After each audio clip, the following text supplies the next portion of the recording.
Explore and discuss tools for healthy relationships every Monday, 12:15 p.m. on Isaac 98.1 FM.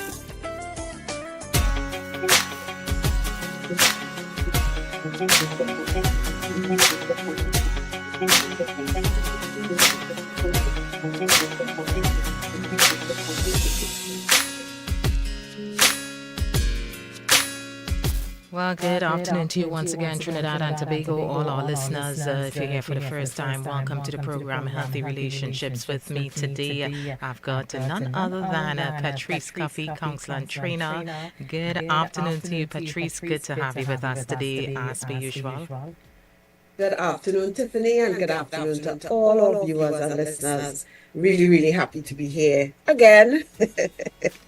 And as you know, I'm continuing with the 10 characteristics of healthy marriage, and I am at conflict resolution and empathy, which is number 8 and part 5 of number 8. And I decided, Tiffany, will go 6 parts, so gosh, Petreece. All right, well, you go right ahead, Petreece. I tried to bring it down to 5. So this is part 5 of 5. Excellent. Of the 5th part, Take right? it away. So, of course, before I go in, I want to share, especially for those of you all who are listening for the first time, what are those 10 characteristics of healthy marriage. If you've missed any, remember, you can go to FBN TV, you can go on Isaac 98.1 FM Facebook page to catch all the other ones that I would have done before. And I just want to thank viewers and listeners for the feedback. A lot of times we're not getting the calls on radio all the time, but people do message me on WhatsApp, and I'm really thankful for those encouraging messages. Really thankful and glad to know that the programs are making a difference in your lives and in your relationships. So those 10 characteristics of healthy marriage are: 1, commitment; 2, fidelity; 3, acceptance of one another; 4, trust; 5, emotional intimacy, love and affection; 6, shared activities and friendship; 7, communication; 8, conflict resolution and empathy; 9, intentionality; and 10, a growth mindset. So I would have done, but I suppose number 8, conflict resolution and empathy, is really a big topic. And that's why I would have had to divide it into all these different parts. And in the last program, when I was there, I would have started empathy. And today what I'm looking at is how to communicate with empathy. And as we understand, empathy is actually one of the most important abilities or skills that help people to understand each other. And you actually cannot have healthy, intimate relationships without empathy. So that the basis of emotional closeness in a relationship is empathy. And I would have shared what empathy is, and it's the ability to step into the shoes of another person or see the world through another person's eyes, and to communicate that understanding, communicate what it is you can sense that they're feeling, and you communicate that not just with your words, but also with your actions. You use that empathetic understanding to guide your words and your actions. So, how do we show empathy? How do we communicate with empathy? To do this, so I have to go into some looking at what is necessary to communicate with empathy in terms of starting with you as a person, right?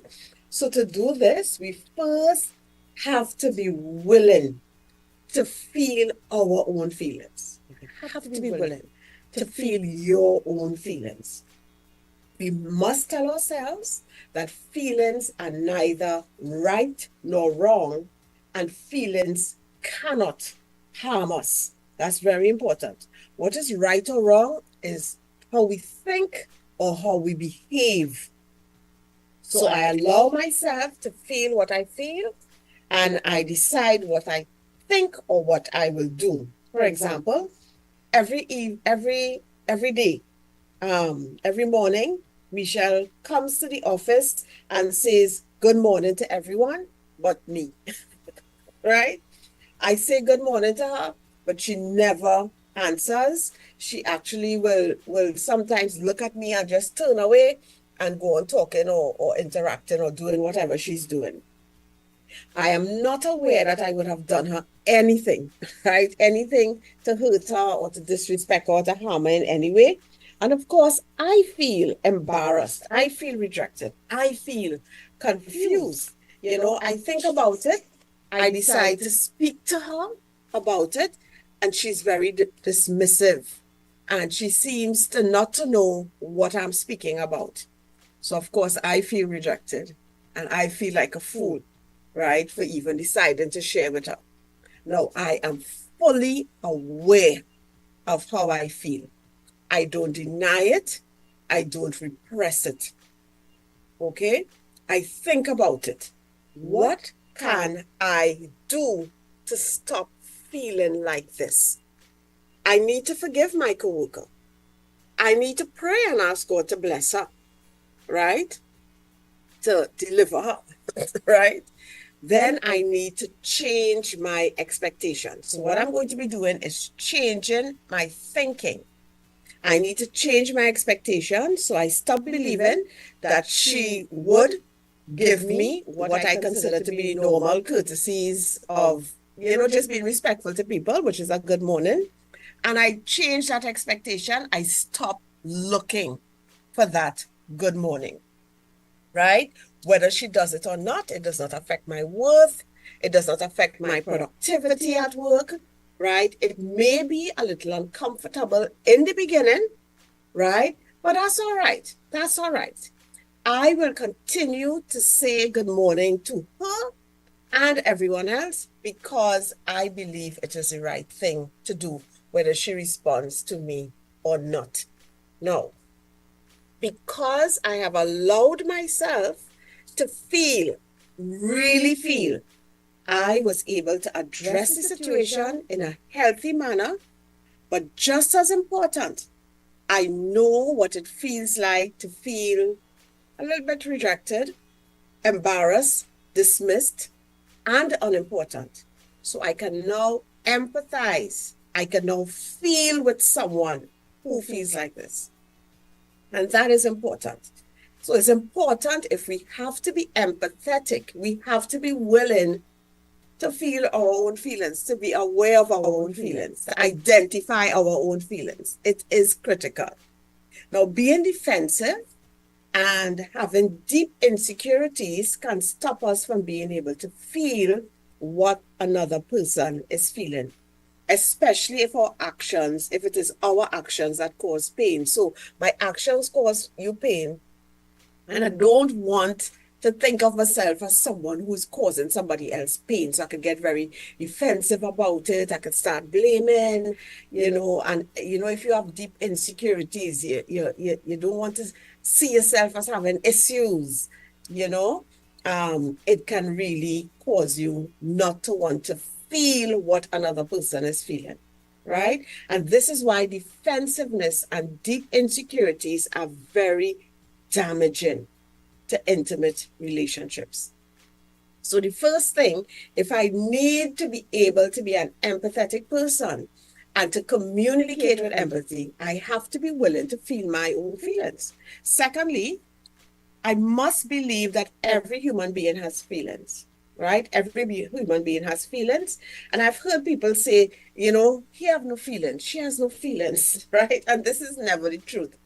Even where people are on the, let's say, the narcissistic spectrum, and to empathize for them is like the most difficult thing, which of course is very, very painful and difficult, being in a relationship with somebody who lacks empathy. They cannot empathize with you. They have feelings, right? No matter how cold a person may seem, he or she has feelings. Now, many things stop us from wanting to feel their feelings. So a person has feelings, and many times we don't want to feel what they are feeling. A few of them are, you have been taught that feelings are not important, and this can happen through your experiences with This can happen through your experiences and what has been said to you. So many people, many things stop us from wanting to feel our feelings. And a big one I've seen with clients is they have been taught either by having painful experiences or people telling them feelings are not important. They're not important. They have been hurt. So people have been hurt deeply by close loved ones. They have never dealt with it, and they never want to feel emotional pain again. So this is another reason why people don't get in touch with their feelings. They don't want to feel vulnerable. Another one, number 3, and they associate feelings with being weak or feelings with weakness. So, this feeling thing or crying or whatever, that's weakness. And then number 4, they have seen how people took advantage of empathetic persons, especially if they were in close quarters with empathetic persons, like the mother was very empathetic or the father was very empathetic, or they had close loved ones who were very empathetic, and they saw how persons took advantage, of them, and they decided, you see me, this is not happening to me. I'm not going to be no soft person like this person who was taken advantage of. Right? We have to understand that every person is layered with softer and more vulnerable material below what seems like that successful, have everything together, under control demeanor that some people kind of carry. If you have to be able to listen with empathy, to communicate, we need to. So this person seems they have it all together. Try to get a sense of the softer feelings, the fear or the shame or the loneliness or the rejection that are, that are usually behind the anger or tough face that they put on. Remember that anger, frustration, irritation, annoyed, jealousy are secondary emotions. What are the softer primary emotions below those harder protective emotions? Imagine the insecure, scared, suffering person behind the other person's eyes. So the person comes over as having it all together all the time, and you feel they don't need empathy, but they do, right? Think about how childhood and other experiences could have affected his or her thoughts, feelings, and wants today. Think about what the other person wants. And what do people really want? We want to feel loved. We want to feel safe. We want to feel valued. And that's all human beings. So, first thing first, we need to believe that feelings are important. Everybody has them, right? But if we have to communicate with empathy, we need to do what is called active listening. And this is listening to truly hear what a person is saying and listen to try to understand what they are saying, right? We must go into conversations like that, believing that this person is making sense. I may not agree with what they're saying, but I can see the sense behind what the person is saying. So I am not listening to defend. I am not listening to interrupt. I'm not listening to bring my own solution. I am listening to truly hear and understand what the person is saying. So we need to give your full attention. Give the speaker your undivided attention. Remember that nonverbal communication also speaks very loudly. A person's tone of voice, facial expressions, and other movements say a lot. So we are listening to the speaker's words and body language. So we're talking here. If we have to listen with empathy, if we have to be able to communicate empathy, first of all, we need to become good listeners. And we need to do active listening. All right. So you put aside distracting thoughts. You decide that you're going to listen to truly hear and understand. You keep good eye contact. Don't stare any person down and make them uncomfortable. Right? Do not rebut or try to prove your point or to prove the person wrong. Right? Or, things like, well, that's not how it happened. No, let's listen first. You will get your chance to speak if it's a situation like that. Do not be distracted by the environment or your own inner thoughts. Pay attention.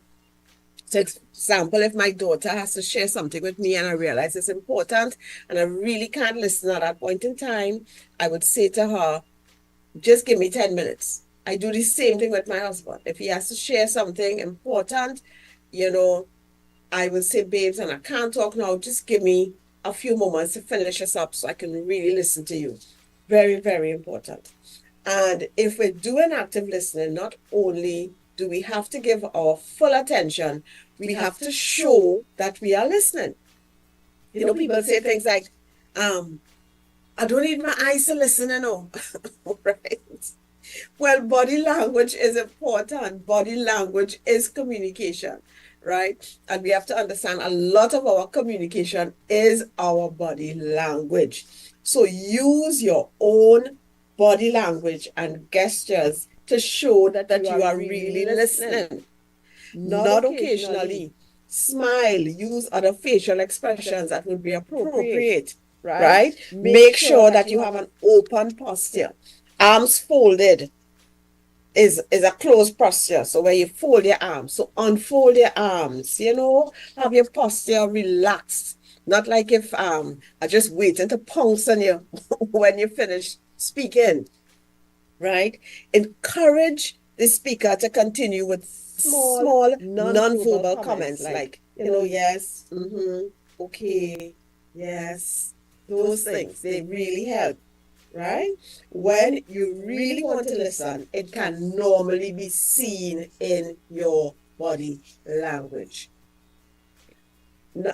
Another thing, we need to provide feedback. So that active listening also involves you speaking to ensure that you truly understand. Remember that your personal filters, assumptions, judgments, and beliefs can distort what you hear. So you want to make sure that you truly understand, right? With a mindset to listen, you really want to understand what your spouse is saying to you.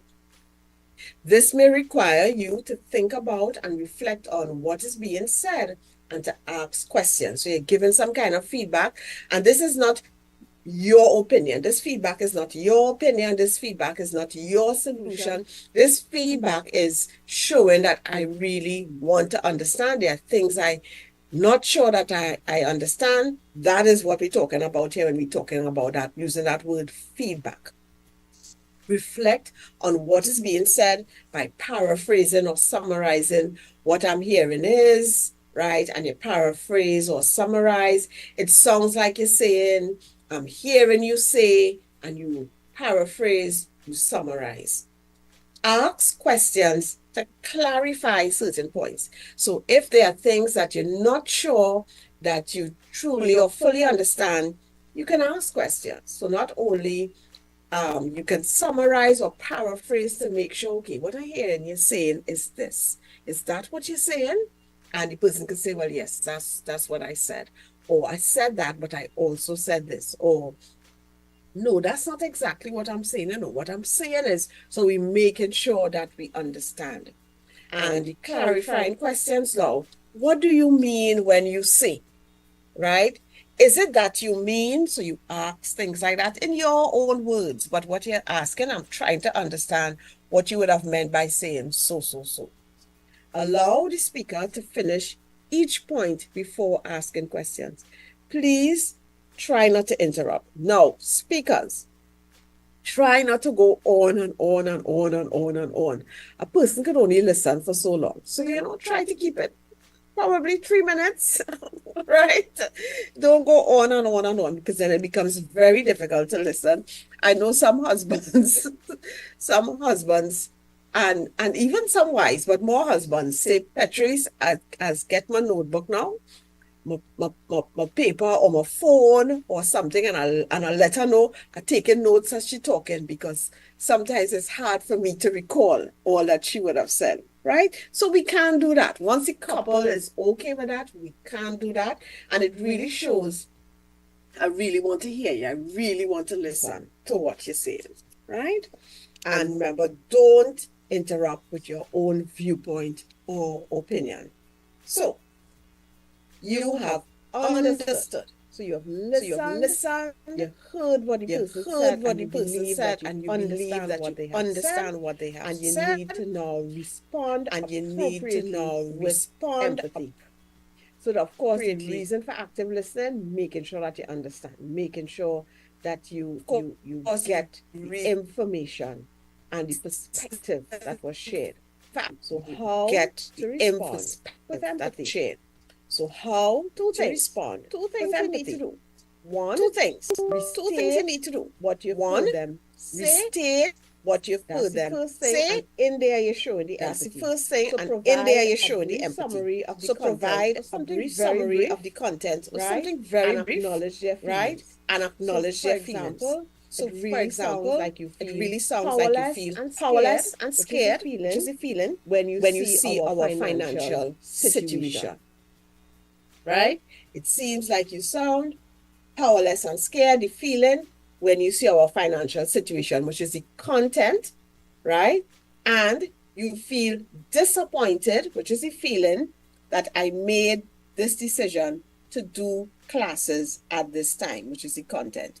So your husband shared something, or your wife shared something. Okay, love, it seems like you felt very overwhelmed and disrespected when I just threw a whole set of issues at you at the same time. So you give the feeling and you give the content, right? And that's empathy. That is an empathetic statement, and it shows that you understand when you get the feelings. Now, not all the time we get all the feelings correct, or do we get all the feelings? And that is okay. Just trying to understand what your loved one, what your spouse is sharing, and to communicate that understanding does a world of good. So, first, restate what you heard them say. And second, end your restatement with a checkout question. So you want to ensure that what you believe your husband or your wife is feeling is actually what they're feeling. That we're on the same page. Have I understood? Is that what you're feeling? Right? Is that what you're feeling? That's very, very important to ask. So let me put that into a statement based on what I shared earlier. It really sounds like you feel powerless and scared when you see our financial situation, and you feel disappointed that I made this decision to do these classes at this time. Is that what you're feeling? Right? Are you feeling scared and powerless? Are you feeling disappointed? You're asking that, right? Is there anything else that you're feeling? You want to ask that question too, because many times the person could be feeling other things that we didn't get. But just the fact that you have decided to put yourself in their shoes and to identify what they're feeling is just so awesome. And even just asking that question, is there anything else that you're feeling? It makes your husband, your wife feel loved, feel important, feel heard. And that is so critical to having healthy, intimate relationships. Another example, sounds like you were really disappointed and angry, which is a feeling about the way in which your friend treated you after the party, and you are quite sure, and you're not quite sure what to do. That's the content. And your checkout question, is that it? Is that how you feel? If your restatement is close to accurate, the other person will confirm by saying, Yes. And a lot of times when we confirm by saying yes, we want to talk more. We want to share more. We want to share more. So, empathy, communicating with empathy.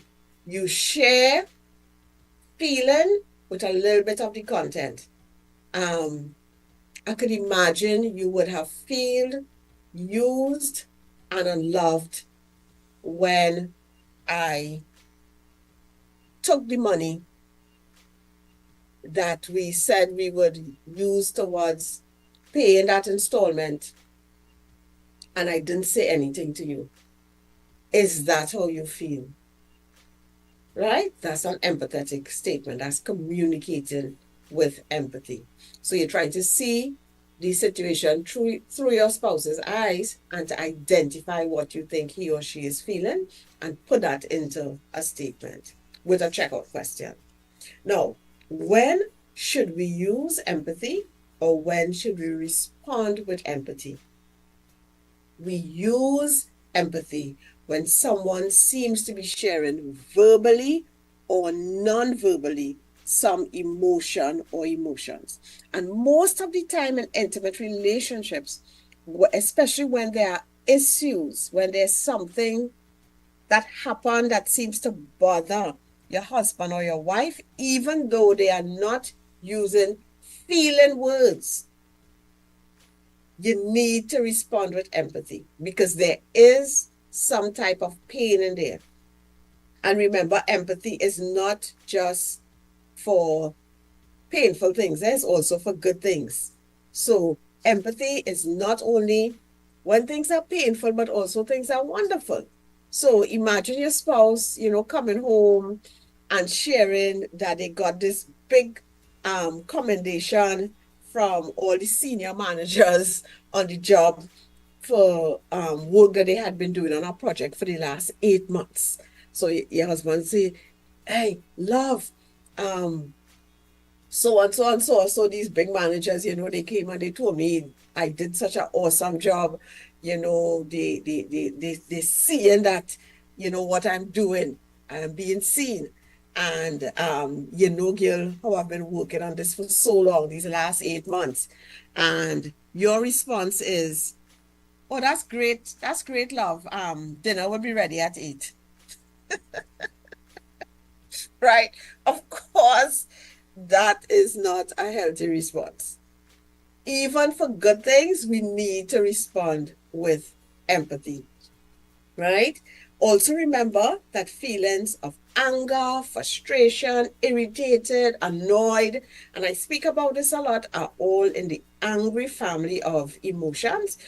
So they are secondary emotions. And of course, you always want to look at what are the more vulnerable emotions below those secondary emotions, right? So things like, underlying anger, for example, you might have disappointment, fear, feeling unloved or disrespected, feeling unheard, feeling alone. So you always want to think about what really is below this. What are the more softer, vulnerable emotions below your husband or your wife feeling irritated, annoyed, upset, angry? What is below that? Fed up. What is below that?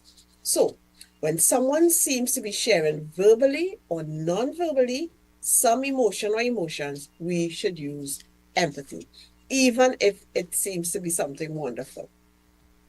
We could also use empathy to resolve conflicts, and I would have spoken to that before. With a better idea of the feelings and wants of your significant others, we are more able to solve problems together. We are in tune with each other's feelings, wants, and needs, and we understand how our behaviors are impacting each other for good or bad. And that's one of the good things about empathy. It really helps us to understand how our behaviors are impacting our loved one, our spouses. So there are times when, I'll get upset with my husband, and think, oh my God, what is wrong with him? What is wrong with this man? But then, when I calm down and I see it through his eyes, I can see, okay, Petreece, yes, I can see how this behavior would have made him feel a particular way that is not necessarily good. right? Like I don't care about feelings. Because remember, feelings are neither right nor wrong. So though my behavior may make him feel like that, it doesn't mean that I don't care about him, right? But you calm down and you see it through the person's eyes and you realize, okay, I can see how the person could make a fuss over this, that my behavior really did impact them in a negative way. So it really helps in resolving conflict because when we see how our behavior impacts others, it really helps us to change and to find a healthy way forward. Additionally, when our spouses or friends feel understood, he or she is more willing to extend understanding to us. When we give empathy and a person knows, especially a spouse knows that you know how it feels, you understand how it feels for them, they are more willing to even be influenced by you, and that's important. Once a person's need for survival are met, the deepest question of all in any important relationship is, do you understand me? So we have food, we have shelter, we have clothing, right? And those things met. We feel like we fulfilling potential and all those things. What you really want to know is, do you understand me? Until it is answered with a yes. The question, and this is very, very important to understand, the question will keep troubling the waters of the relationship. So many times as a counselor, when I'm working with couples, one of the biggest issues in that marriage is a lack of empathy. The husband and the wife don't feel heard and understood in the relationship.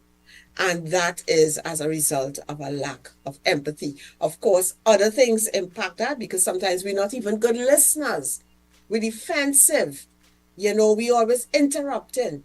We blame us. So all these things prevent us. It will shut down empathy and empathetic understanding, which eventually breaks down the relationship.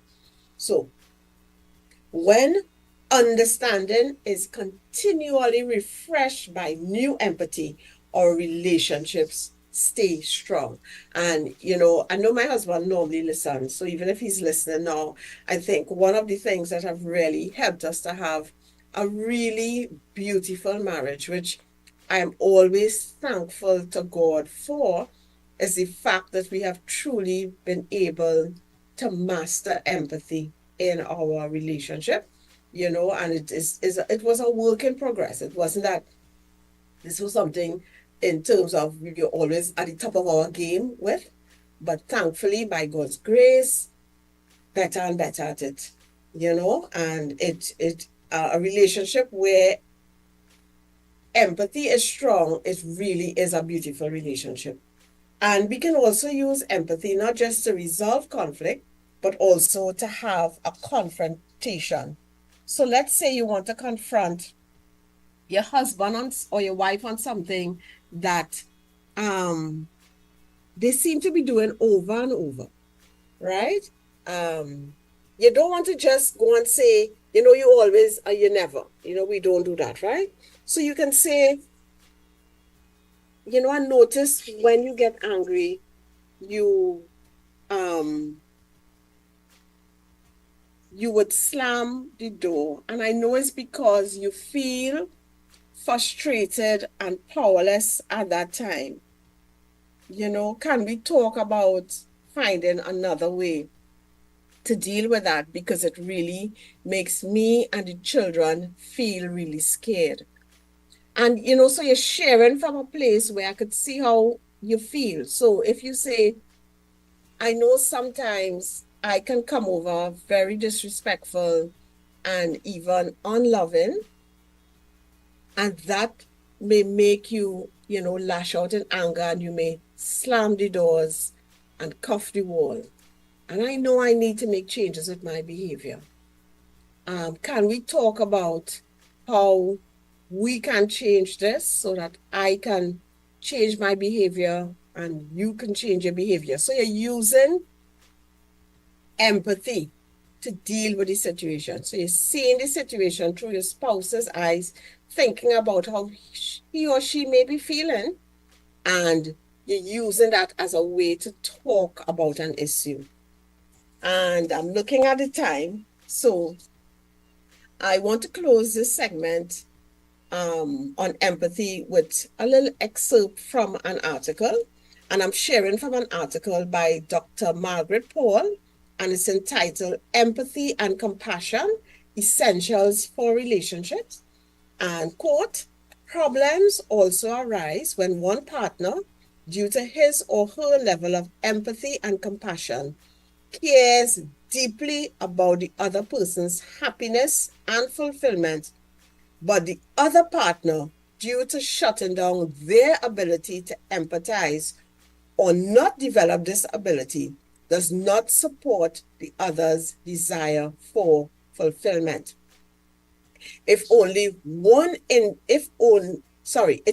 when individuals are able to stay open to empathy and compassion for themselves and others, even when angry and upset, that they are reliable in their caring. Because caring goes out of the window when there is no empathy and compassion, the partner on the other end of this may feel as if they are walking on eggshells. They never know when the caring will be gone. Those people who have maintained a deep level of compassion and empathy for others need to respect and value themselves enough to be empathetic and compassionate to themselves.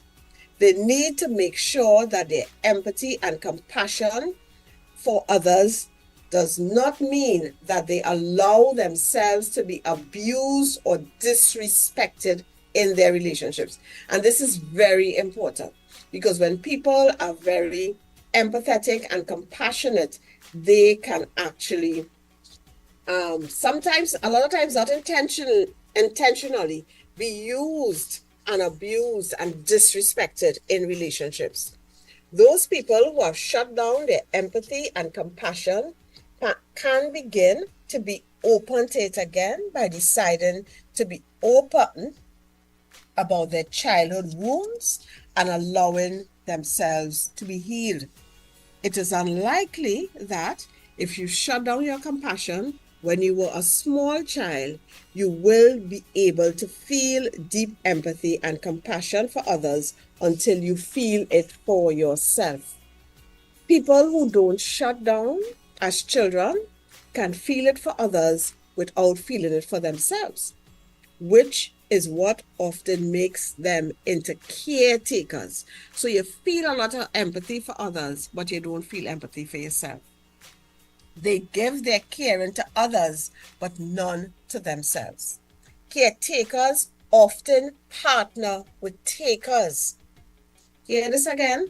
Caretakers often partner with takers who have shut down their compassion for others and just want to get it from their caretaker. So a lot of times I see in relationships where you have one person very compassionate, very empathetic, and their partner is somebody who does not show that empathy, right? And that is very, very painful. Caretakers, again, often partner with takers who have shut down their compassion for others and just want to get it from the caretaker. The caretaker ends up feeling lonely because he or she is caring about others, but no one, including themselves, is caring about them. Relationships achieve growth and fulfillment when both partners are intent on developing empathy and compassion for themselves and for each other. Without empathy and compassion, there is no true intent to learn. We are not going to change in our relationships if we do not have empathy for ourselves and our partner, and we don't have compassion for ourselves and for our partner. That was me saying that, but end of quote, right? As Christians, if you are struggling with empathy in your relationship, start with your relationship with Jesus. Develop intimacy there, where you share all your feelings and your actions with God. The good, the bad, the ugly, knowing that He loves you and He can give you the help that you need. Remember Hebrews chapter 4, verse 15 to 16, and it's speaking about Jesus as our high priest, and it says, this high priest of ours, oh my God, understands our weakness, for He faced all the same testings we do, yet He did not sin. So let us come boldly to the throne of our gracious God. There we will receive His mercy, and we will find grace to help us when we need it most. That is just so awesome and amazing. We have a God who understands. We have a God who is able to empathize. And this is a place where we can learn empathy. So, Tiffany, turning over to you. Didn't want to have a part 6, so try to close off everything in this one. Petreece, thank you so very much. I'm seeing the time is 1 p.m., so we know persons would usually reach out via a WhatsApp message. You can feel free to do so at the 2751981, or you can send a message to Petreece's WhatsApp only number at 3297383. Feel free to leave a comment, ask a question, and of course she will get back to you guys. All right, but Petreece, I want to say thank you so very much as per usual. We truly appreciate you and all your hard work and the time you would spend preparing all of this information. We appreciate you so very much. All right, so let me just leave that number once again with persons listening, 3297383. When I cross the hour, I'm going to give you guys some more information on Petreece, where you can find her, etc., etc. But Petreece, have a blessed and wonderful day today, and we're going to catch you next time right here on the 981. God bless you. Have a great one. Bye-bye.